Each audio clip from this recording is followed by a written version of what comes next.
Can I tell you that I hate cliches? I think one of the biggest takeaways about cliches is you don't want to live with them, but you find that you can't live without them. We're going to take a look at a few of these cliches and the reason why that we find our creativity sometimes so stunted by them.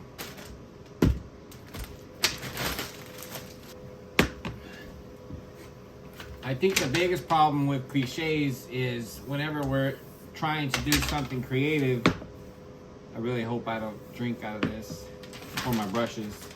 When we're trying to do something creative, cliches have a tendency to allow our brains to take the shortest path. And we look for the easy way out when we're trying to find a solution. So personally myself, I find or I feel that even saying something is cliche in of itself. The very definition of cliche, if it's a noun, it's a phrase or remark or opinion that has been used and said so many times before that it's no longer original or interesting. I found myself falling into this trap not too long ago. Well, it's been a few years now. Found myself falling into this trap because, when the new year would come around and I would run across people at work, I thought I was so original when I would tell them, hey, I haven't seen you since last year. And they would chuckle and laugh because, that's what you do.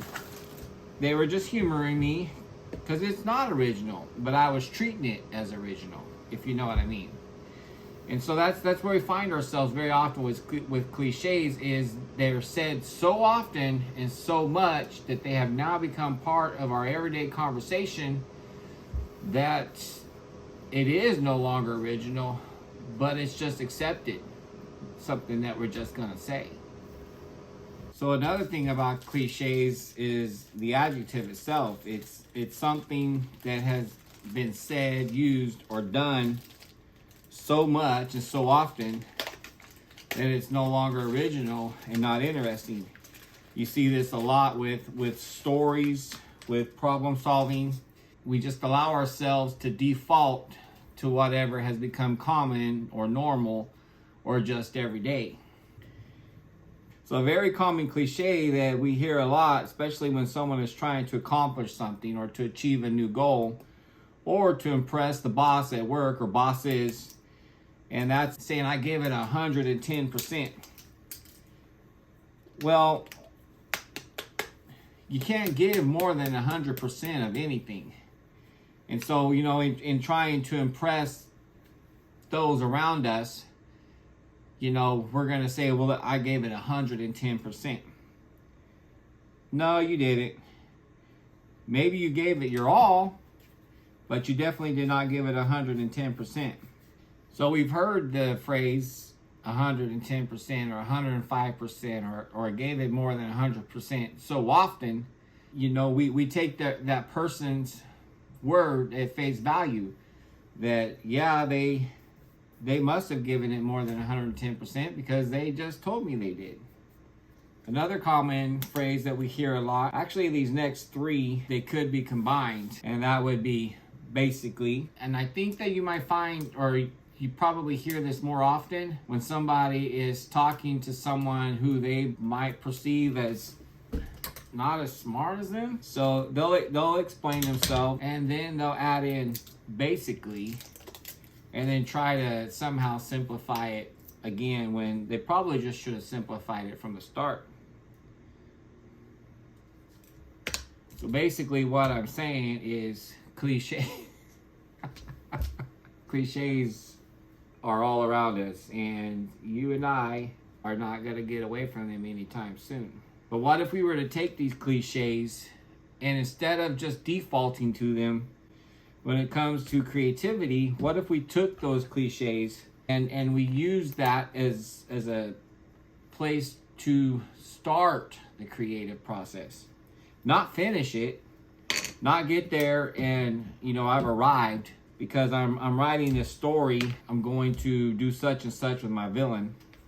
So another way of simplifying things, when, you'll hear this a lot when somebody has just gave an example of something. Well, at the end of the day, At the end of what day? At the end of today? At the end of tomorrow? At the end of yesterday? What you're basically saying is, when the sun's going down and the moon's coming up, this is what's happening. Another common phrase that you will hear when someone is perceiving themselves as talking to someone not as smart as them is like, it's not rocket science.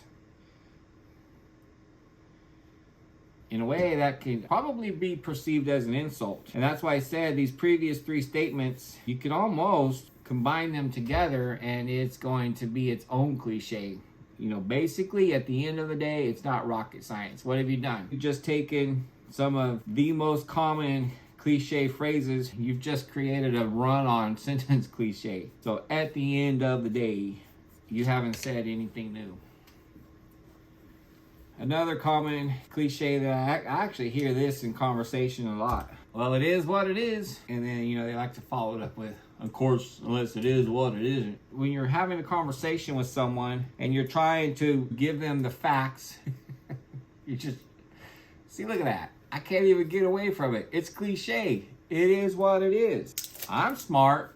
You're not. I'm brilliant. You're an idiot. It is what it is. There is a cliche phrase that I kind of wish would come back, and that's the phrase all for one or one for all. And that's because, you know, if you look around you, people really aren't living for all instead of all for one or one for all. We're kind of in this one for one mentality. You can't even go to the car wash without people trying to crowd in front of you. And you're like, hey, mister, we're all going to get our car washed eventually. Just wait your turn. And it's so sad that at a car wash, they have to treat you like you're on a playground and, you know, with a bunch of preschool children. Like, hey, it's your turn. Wait for the red car to go through, and then you can go after the red car. Hey, I need you to wait for the white truck. But everybody's in such a hurry that no one is, I mean, I can't say no one. It would be awesome if more people would look out for their fellow man. That's all I'm trying to say. Just, you know, look out for each other. Let's get back to taking care of one another. And that's all I'm going to say on that. So when it comes to storytelling, there's a, they kind of like to use it. Oh, isn't that pretty? You know, the good guy's down for the count. He's taking the beating of his life. You know, the bad guy, the protagonist, whoever thinks that they're winning. Antagonist, protagonist. I got to get my agonist correct. So anyhow, thinks he's down for the count. He's down on the mat, down on the ground, wherever, in the floor of the basement. And he hollers up, is that all you got? And that's a signal to you, the reader, the viewer. There's about to be a drastic change in this story. So I want to ask you, next time you're in a situation where you got to use your creativity, whether it's you're writing a story, you're trying to find a solution for a problem at work, maybe it's finance related, maybe it's resource related, whatever the situation might be, and you default to the simplest answer. Sometimes the simplest answer is the best answer. Sometimes it's not. Sometimes it just means that's the most obvious answer, but it may not be the best answer. So I'm going to ask you, next time you come up with a solution and you find yourself in a place where it's kind of cliche, I'm going to ask you, is that all you got? And see if you can come up with something better. And so what about the the team that's surrounded? They've gone in. Oh man, I hope this is washable. The enemy has found a way to surprise them, and they're like, we got company. Oh, hello, Mr. Obvious. Of course you got company. You're in a building that's surrounded with one way in, one way out, and your exit's just been blocked. So yeah, you've got company. What are you going to do about it now? That's my question. Or what if you were at work, you know, the same problem, the same bad employee, the same lack of resources every day, every week, every month, every quarter, whatever the situation is. It's the same thing, and you know, inevitably you're going to hear this phrase, well, not to beat a dead horse, or I know we're just beating a dead horse. Next time you find yourself trying or wanting to say that, how about you figure out a different way to say, all right, guys, look, not to beat a dead horse.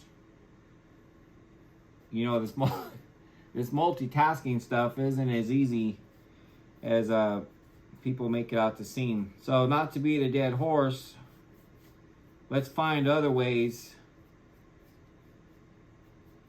to examine our resources, to examine our lack of resources, to evaluate that bad employee. So here's the thing. Saying the same thing about the same employee week after week after week isn't going to change it. So rather than talking about Joseph's messing up again, figure out a way to turn Joseph around. Whether it's, coming up with the word of different colors. Oh my Lord, this is horrible. So I think one of the cliches that probably annoys me the worst is you have a story, could be a book, could be a movie, could be a video game, played a lot of those. And you find yourself in a position where you're at the final fight and the hero has prepared himself, he's trained, he's practiced all the ins and outs of his opponent, he knows his opponent's strengths, he knows his opponent's weaknesses, and he goes into the final fight of the game, of the book, of the movie, and he's just winning. He is winning. Every hit is connecting, every pull of the trigger, whatever it is. And all of a sudden, the bad guy gets in a cheap shot. He just beats the hero to near death. And then the hero is standing there, or not standing there. The hero's laying there, and he gets in a lucky swing. The villain goes down. That's funny. This is backwards. And then the hero comes out the winner.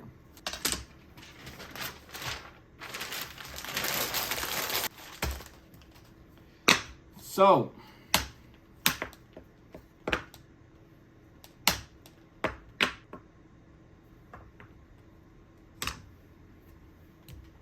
good guy's winning, bad guy gets a lucky shot, bad guy beats the good guy within an inch of his life, good guy gets in a lucky shot, either kills the villain or incapacitates him, and then the story's over. Can I tell you that I hate cliches? So while cliches are a normal part of our everyday life, we're not going to get away from them. But what I want to suggest to you is that the next time you find yourself in a position where your creativity is being challenged and you find yourself just reverting to the first cliche thing that comes to your mind, whether it's in your story writing, in your script writing, in your problem solving at work, maybe throw out the first answer that comes to mind. It may sound a bit counterintuitive, but maybe the first answer, maybe there's more than one right answer. And sometimes in the case of a resource shortage on the job, the first answer might be, well, we need more such and such. Okay, that's fine. But what happens if you don't have access to more of that resource that you need? So we're not going to get that. What are we going to do now? And maybe before you even get to the point of, well, it would be great if we had more of X, Y, Z, examine in yourself, examine in your corporation or whatever it is that you're working with. If I can't get X, Y, Z, what am I going to do now? Getting more of the resource that you're looking for is a quick solution, but it may not be a possible solution, the easiest solution, or the nearest solution. So what are you going to do now? In the case of story writing, whether maybe you're writing dialogue, maybe you're writing and you find yourself wanting to use a tried and true cliche, write it down, but don't allow yourself to use it. Take a look at that.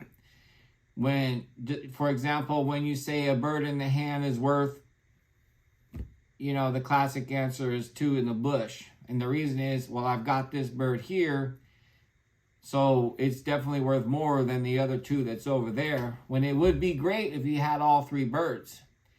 Well, try to figure out how you can get all three birds without letting go of this bird. So that's all I have for today. Let me know what your most hated cliche is. Maybe you have a favorite cliche. I don't know. I'm trying to think if I do. I don't think that I do.